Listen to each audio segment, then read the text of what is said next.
My father hid his second family from us for years and decided to start a new life with a beautiful wedding.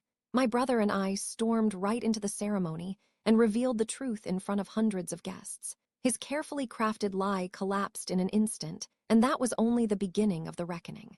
Hi, this is Arena of Revenge. Here you'll find exciting stories with gripping plots and vengeance. Follow us. My name is Alex, I'm 30 years old, and I never thought my life would turn into what now resembles more the script of a cheap drama than reality.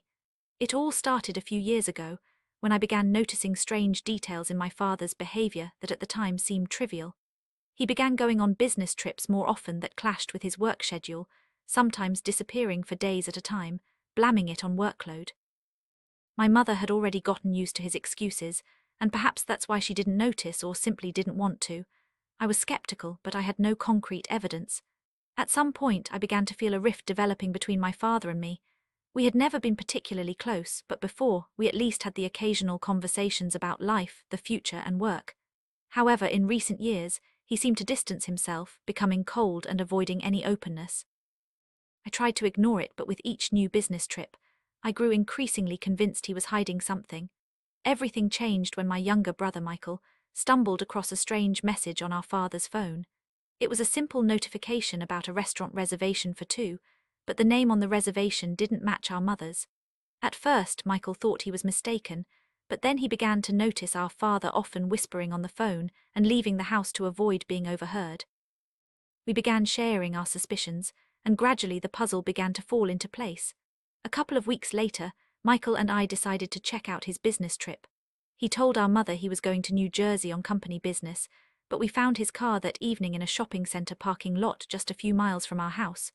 We followed him and saw him enter the restaurant with a woman we'd never seen before. She was dressed deliberately elegantly, and there was clearly something more between them than friendship or business. We didn't understand the whole picture yet, but we instinctively sensed that my father was leading a double life. We decided not to tell my mother right away. Everything was seething inside, but we needed more proof. We began tracking his movements, writing down dates, addresses, even saving restaurant receipts we found in his pockets or the glove compartment of his car. It all seemed like some kind of silly surveillance, but we had no other choice. My mother was too trusting, and if we had simply told her that my father was acting strange, she would have sided with him. At some point, we learned that he was renting an apartment in a neighboring neighborhood. We found the address through a map statement where we saw a flash of regular rent. When we pulled up to the house, there was no doubt left. My father really did have a second life. Through the windows, we saw photographs of him with the woman and their two children. Yes, he had a second family, one we'd never imagined. My stomach dropped when I realized he was raising other people's children, while with us he was practically a stranger. Michael and I stood in the car in silence, each processing the shock in our own way. It felt like we'd entered some parallel world. From that day on, I couldn't look at him the same way again. Everything he'd said, all his promises and stories about how family was the most important thing to him, became empty words. We began gathering evidence. Michael took on part-time work. He talked to neighbors who knew about the woman, and I searched for documents. We found out that the father had even helped pay for her children's school. That was the last straw for us. We were studying on scholarships and working part-time, and he was secretly spending money on someone else's family. My anger only grew when I thought about how my mother had tolerated his breakdowns his entire life, how she waited for him to return from those endless business trips, and tried to justify every delay. It all turned out to be a lie. Michael and I pondered for a long time what to do next. The option of simply talking to him was immediately ruled out. Too many lies had accumulated, and a simple conversation wouldn't be enough. Besides, he was unlikely to confess. He'd probably start squirming. We came up with the idea of waiting for the right moment to make his exposure as painful as possible. We didn't know then how exactly it would happen, but we were certain it had to be public in front of everyone. And the more I thought about this idea, the more I realized that this was exactly how it had to be. A desire was building inside me not just to expose him, but to make him feel the humiliation and shame he'd so easily condemned us to. This was only the starting point, the beginning of our story, and I felt that what lay ahead of us was not just a conversation, but a real war. Once Michael and I were finally convinced that my father was indeed leading a double life and preparing for a new wedding, we realized that a simple conversation or a few photos wouldn't be enough. He'd masterfully concealed the truth from us for too long. had immersed himself too deeply in the role of caring husband and exemplary father.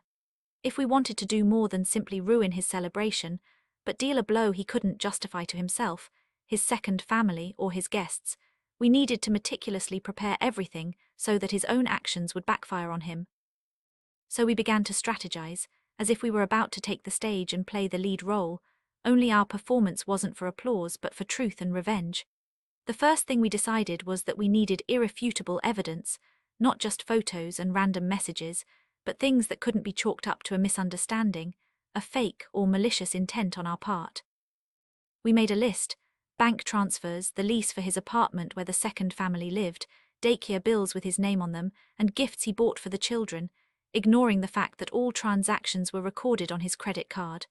Then we went even deeper, thinking about people who could corroborate the facts.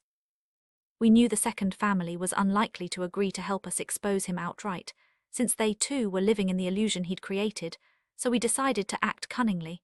Michael suggested a provocation, meaning not sitting around and waiting, but creating a situation where the truth would come out. He came up with the idea of staging a meeting with a woman from the second family and getting her to talk, and I was to handle the technical part, recording everything so we could replay it right at the wedding. We debated for a long time about how to pull this off, and eventually settled on Michael, pretending he was just a casual acquaintance who'd confused her with someone else, starting a neutral conversation and gradually shifting the topic to her father. It was risky, but there was no other way. The most amazing thing was that everything turned out much easier than we expected. One day, Michael actually ran into her outside a store where she was with the children and casually started talking about schools and moving, then let slip that he knew someone with the same name as her fiancé. A few minutes later, she herself confirmed that she was marrying a man who had sons, but they weren't in touch because their father had assured her that everything had long since been ruined with the children of the first family, that they didn't recognize him and even hated him. I could barely contain my emotions when Michael recounted how she said this calmly, as if it were the obvious truth, and we realized that our father hadn't just been hiding us. He was portraying us as monsters to justify his betrayal. We kept the recording of this conversation as our main weapon, but we didn't stop there. We knew that to make a real impact, we needed to do everything on a grand scale, so we began preparing for a public appearance. I arranged for a technician to help for a small fee. At the wedding, we would be able to connect a flash drive to the sound system, and at the right moment, everyone would hear the recording of the conversation. We also printed out photos of bank statements and the rental agreement, filing them in a folder so they would look official, not like some random pieces of paper. Michael, in turn, planned our entrance. He insisted on making a splash, showing up mid-ceremony when my father was most confident in his new life, and laying it all out in front of the guests. This wasn't just a reveal, it was a complete performance with everything in place: the main stage, the audience, the villain, and his secret. Anger and anticipation mingled within me. I felt ready for this step, but I also knew the price was too high. My father would lose both his respect and his reputation completely, and there would be no turning back. We discussed even the smallest details, like what our first words would be, who would hold the flash drive and who the folder with the documents, how we would stand to look as confident as possible. But through all this preparation, I didn't forget the most important thing: we needed to maintain silence until the wedding, to not let him suspect we were planning anything. So we pretended to accept his absence, stopped mentioning him in conversations with his mother, and even stopped dropping hints on social media so he would believe our silence. But inside, we were growing like a volcano, ready to explode at the right moment and destroy his carefully constructed lie. The closer the wedding day got, the more I felt that this moment would be more than just revenge for us, but a turning point in our family's lives, and in a way, I even enjoyed the fact that he himself had brought us to this end. At night, I woke with an emptiness in my chest, wondering what I would have done differently if I had known the truth earlier, and the bitterness of my father's betrayal mixed with a host of other feelings: shame for not noticing, guilt for being ready to ruin someone's life, fear for my mother, and the understanding that if I hit too hard, this family would never be the same again. At first, all my thoughts revolved around revenge and the thrill of the impending revelation, but the closer the wedding approached, the more doubts crept inside me. Would we become monsters, willing to publicly traumatize a woman and children, who perhaps knew nothing of the treachery and were also victims, for the sake of satisfying our own bitterness? Michael was ironclad, his resolve fueled by indignation, while other things hung in my head: documents, graphologists, notes, plans, like a performance. But all of this required not only a clear view of the truth but also a moral compass. Was it worth ruining an entire life, even if that life concealed a lie? I saw my mother every week, saw how her face changed, how she tried to ignore the empty spaces on the couch, how she cooked his favorite dishes, hoping it would bring back the old warmth. Michael and I discussed this in hushed tones, and he, trying to convince me, said that the truth was more important than any feelings, that my mother deserved to know the truth, and that a truly loving person wouldn't live in an illusion for the sake of peace. I thought he was right, but another part of me whispered the price. We could crush my mother with one blow, and she would never forgive me if she found out that my sons had aired their dirty laundry in public, even if it wasn't hers. I could clearly see the possible picture: her tears, her screams, her attempts to protect her husband, and then emptiness and loneliness. Michael and I rehearsed the procedure, discussed the signals, who would get up when, and how to submit the documents to the notary. But every time I walked into the room where the bank transaction printouts and the graphologist's statements were kept, my legs buckled, because all these papers weren't just evidence, they were pieces of someone's destiny. At work, I kept quiet because I didn't want my colleagues to suspect anything serious was going on in my life. I was afraid that if a lawsuit broke out, the family's reputation would transfer to my name, and with it, the projects I'd worked on for years. Money and career suddenly took on a new dimension. This wasn't just my professional future, it was protecting my family, and at the same time I understood that justice isn't always clean and quick, and a media blow could have consequences we hadn't considered. Internal conflict became a constant background, like music, to which I would alternately sing along and then lose track of the words. I tried to find a balance. On the one hand, the pressing need to expose; on the other, caution, so as not to cause unnecessary harm to those who were truly innocent. Night after night, I went over the options in my head: how to present the documents in a way that would show that the goal was justice, not revenge; how to prepare my mother for the worst without completely destroying her; how to protect myself and Michael from legal pitfalls that could upend our lives. Michael was adamant. He didn't want to drag this out. He saw my father as a liar who had openly betrayed us, and he believed that if we backed down, he would simply continue to rip us off over time, while the other family would remain deluded, thinking they were building an honest life. I respected him, but every must he imposed on me stabbed me like a reminder of the cost. Sometimes I felt angry at myself for not keeping a diary as a teenager, for not recording my father's words, for not reading between the lines, for not understanding how someone could live a double life. And now that we had documents, lease agreements, card statements, conversation logs, and expert opinions, I felt that this evidence was too heavy and could not only expose but also destroy. I saw the scene where, in a room with dozens of guests, I carried a folder onto the table, and faces that had previously seemed flexible became rigid with horror. At that moment, I imagined my mother, her cries, and the crust of bread she would break in the kitchen that evening alone. This thought filled me with fear and brought a surge of pity, but at the same time, an undeniable determination grew within me to see this through, not out of a reaction to a trivial insult, but so that the lie would no longer live on, would not give rise to new deceitful families and false promises. The conflict between the brothers intensified not in words, but in small things. Michael stopped inviting me to training sessions because he knew I might change my mind. He slept less and took on more contact with witnesses. I mostly hid in the shadows, preparing documents and thinking about how to gently approach Mom so she wouldn't collapse from shock. One evening we found ourselves in Mom's kitchen, and where there had once been jokes and shared memories, there was a pause filled with things we knew but hadn't yet said out loud. I served Mom a cup of tea and sensed her fatigue, and in that moment everything inside me turned over. It was so clear that no matter who was right, she would bear the consequences. I thought about how cruel it was to sacrifice her peace for the sake of the truth, but hiding the truth from her was also cruel, because she deserved to know who she lived with. Inside, I searched for an answer, but only found more questions. We began planning even more carefully. We decided that before the wedding we needed to try to speak gently to my mother, give her small facts, and prepare her psychologically so that she wouldn't collapse on the day of the revelation. In practice, this proved difficult, as any hint could trigger a chain of questions from my father or his supporters, and we didn't want them to suspect anything and mount a counterattack. At the same time, my fear of potential losses intensified. I had a mortgage and a loan, and legal proceedings could be not only emotionally damaging, but also financially. I began discussing possible scenarios with a lawyer: what to do if my father sued us for defamation, what documents could be presented in court, what witness testimony would be valid. The lawyer warned that public revelations are a double-edged sword.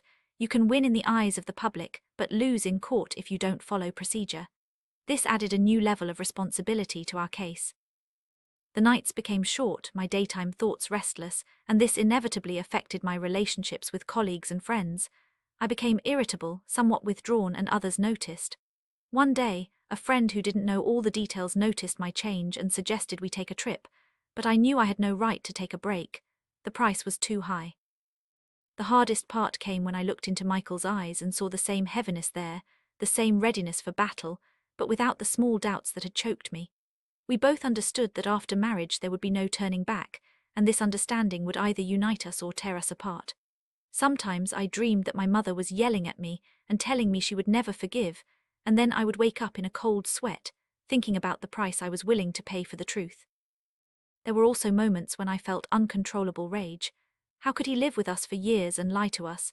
How could he look his children in the eye and simultaneously embrace others? How could he talk about the value of family while destroying it with his selfishness? These feelings spurred me to action, but doubts kept my hand on the brake, reminding me that any action must be carefully considered, lest it degenerate into blind revenge, which breaks not only the guilty but also the innocent. Ultimately, this internal conflict became my driving force. It prevented me from making rash decisions and forced me to think several moves ahead. I realized that true revenge isn't about public humiliation for the sake of self-esteem, but about deliberate action that puts the truth at the center and minimizes the damage to the innocent. And with that thought in mind, I returned to preparation, supplementing the dossier with evidence, coordinating the course of action with Michael and the lawyer, and thinking about how to carefully support my mother so she could survive this ordeal and not be crushed by the truth we would bring to light. Once the initial emotions had subsided, and the pain of my father's betrayal no longer burned so sharply, my brother and I began to consider how exactly we could answer for everything he had done to our family. With each passing day, it became increasingly clear that a simple showdown or a private conversation would change nothing, as my father was too deeply mired in his lies, and too confidently constructed a new life around himself in which my brother and I existed as mere shadows of the past, a life he wanted to erase. The more I thought about it, the more I came to the conclusion that the only way to restore justice and expose his true face was to do it publicly, leaving no turning back and no chance to play things out as if nothing had happened. The blow had to be unexpected, strong and final. We started discussing possible options. The first thing that came to mind was talking to his new fiancée, but my brother quickly dismissed the idea, because even if she believed us, my father would manage to spin it as if we were trying to ruin his happiness out of envy or anger. The second option was to convey the truth to his new friends and colleagues, but even there he could wriggle out of it, accusing us of wanting to paint him in a bad light. Only the thought of his upcoming wedding brought all the pieces of the puzzle together. A wedding is an event attended by family, friends, and new acquaintances, the very same audience for whom my father so carefully painted the image of a caring man starting a new life. And if we were to tear his mask off there, it would be a blow he would never forget. The solution somehow came naturally, and my brother and I even exchanged glances, realizing we were thinking about the same thing. Now the main thing remained: preparation. We began collecting all the evidence we could to prove that my father had a real family he'd abandoned. Photographs, old family albums, birth certificates, school records, diplomas, medical records, letters from my grandfather mentioning his grandchildren. These seemed like ordinary items, but in the public's hands, they turned into incriminating evidence. We understood that we needed not only documents but also living proof, so we began contacting relatives and family friends who knew our story and could corroborate everything if necessary. Not everyone agreed to help. Some were afraid of a scandal, others didn't want to get involved, but several people supported us nonetheless. Deciding how we would enter the wedding was crucial. We knew my father wouldn't invite us, as we were just another reminder of a past he'd carefully hidden. Therefore, our appearance had to be unexpected. We found out the exact location and time of the ceremony, studied the layout of the hall, who would be the MC, and where the ceremony itself would take place. I even made a special trip there, posing as a client inquiring about renting a hall, and got a chance to carefully examine the floor plan. All these details seemed trivial, but they were precisely what formed the basis of our plan. We wanted my father to feel the same helplessness we felt when we learned the truth, but to do this, we had to act wisely, not giving him the slightest chance to back out. My brother suggested that during one of the toasts, we step forward and loudly declare that the groom had long been the father of 2 grown children, but I felt that wasn't enough. A simple statement wouldn't be enough. He would deny everything and make us look crazy. So I insisted that we have evidence we could show right there in front of everyone. And the longer we discussed the details, the more we imagined the future revelation. My father standing at the altar, smiling, his new wife by his side, and my brother and I bursting in and shattering this illusion. We wanted his every excuse to be shattered by the facts. So we started collecting photos that couldn't be disputed, childhood photos with him, school events he attended, letters and postcards with his signature. We printed them all out large so everyone could see them. I even ordered special folders with transparent files to make everything look as official as possible. The more we prepared, the stronger the feeling grew within me that this wasn't just revenge, but the restoration of justice, which he had brutally trampled on. At times I caught myself wanting to see not only his shock and confusion, but also the condemnation of those who held him up as an example. I imagined the faces of the guests when they heard and saw the truth. I wanted this moment to be the very day his carefully constructed lie would collapse, but at the same time I knew I was taking a risk. A wedding is a high-profile event, and interfering with it could backfire on us. People are different, and some might perceive it as a cheap scandal. But my brother insisted that if we remained confident without hysteria, and presented only the facts, the truth would emerge. These conversations and plans took us weeks. We returned to details again and again, argued, changed our minds, but the goal remained the same. We had to show him his true colors where he least expected it. The day before the wedding, I couldn't sleep. My heart pounded as if I was about to face the test of my life. I mentally rehearsed every detail, how we would enter, who would say what when we would show our documents. I even rehearsed it out loud to stay on track. My brother also looked tense, but I saw the same determination in his eyes as in mine. We knew that tomorrow our lives would change. The wedding looked like a carefully crafted set for a new life. A grand banquet hall, golden candles, delicate flowers, and elegant table settings. Every detail echoed the narrative my father had been building for years, the image of a man who could begin anew and with integrity. I remembered how he had once taught us to uphold honor and value family, and the contrast between what he said then and what he actually did cut like a knife. My brother and I arrived early and waited for the right moment, holding neatly folded documents in our hands, printed bank statements with transfers to the accounts that led to the second family's apartment, copies of leases with his signature, photographs from the second family's family albums in which he was present as a father, and printouts of correspondence explicitly discussing plans and promises that were never made to us. All night and in the last days before the wedding, I checked the folder, running through the procedure in my head over and over again, because I understood that if I got it wrong, the consequences would be devastating not only for him, but for us and for Mom as well. The preparation was cold, almost ritualistic. Michael was decisive. In his eyes I could see what drove me forward, not only anger but also a yearning for justice. We agreed to act while my father was saying his vows. It was symbolic, to counter the lie at the very heart of the ceremony with truth. On the very last night before the wedding, I lay and thought about my mother, her smiles, her many forgiveness, her belief in the best, and how deeply our family had hurt her without explanation. I knew her truth could break me, but I also knew that continuing in the illusion would be a betrayal, both to her and to us. That day, the hall was filled with people, many of whom had no idea what spectacle was unfolding before their very eyes. My father stood by the arch with his new bride, flowers in his hands, the calm of a man confident in his own goodness in his gaze. I remembered how I had once tried to believe in his generosity, and it tormented me that that generosity had recipients we had never been told about. As the priest spoke of loyalty and sincerity, Michael and I stepped forward, the sound of our footsteps echoing through the room like thunder on a clear day. Everyone turned, their eyes filled with a mixture of surprise and bewilderment. I opened the folder and slowly showed him the photographs, then handed over the printed copies of the translations and individual letters in which my father discussed school fees, clothing purchases, and future plans for the children, which I had previously only guessed at in small details. The documents looked dry and dispassionate, but their cold content was more powerful than any scolding. My father was momentarily speechless, His face paled, then flushed, and he began to explain something with gestures, but the sounds of his words were subtly lost in the general commotion. The bride looked down, then up, seeing photographs of her children staring trustingly into the camera, her eyes reflecting panic and betrayal. No one dreams of marrying a man whose life is built on hiding an entire family. Someone nearby began filming the proceedings on their phone. Someone else moved aside, unable to watch. The priest paused, unsure of what to do.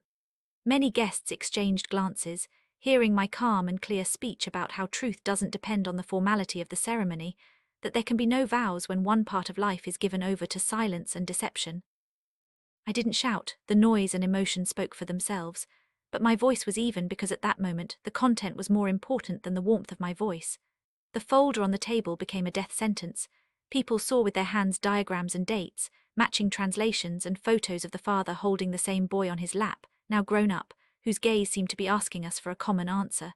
Some guests came to me and quietly asked where it all came from. The answer was easy: it's true. It was harder to look at my mother when she appeared in the doorway, blinded by tears, not immediately understanding what was happening. Then she saw the documents and froze, her face contorted with pain, but her eyes held surprise, fear, and then a kind of impassive emptiness, as if time had turned back. Michael and I hadn't set out to destroy her, but we knew the truth would eventually come out, and it was better for it to happen right here with us than for her to find out years later through rumors. What struck me most was the reaction of strangers who had previously admired my father in light of these new stories. They stopped smiling, asked warm questions that now sounded different, and it was strange to see how collective trust simply crumbled under the weight of the facts. My father tried to justify himself, saying that much could be explained, that it was a misunderstanding, that the roles had become confused, but the letters on the paper were silent and merciless. They formed a logical chain that couldn't be overcome on the sofa with words and kind promises. At some point, the bride approached him and demanded an explanation. Her voice trembled, but it carried the demand I had long wanted to hear. Why did he lie to her? Why didn't he tell her? Why did he choose a false bowstring for his life?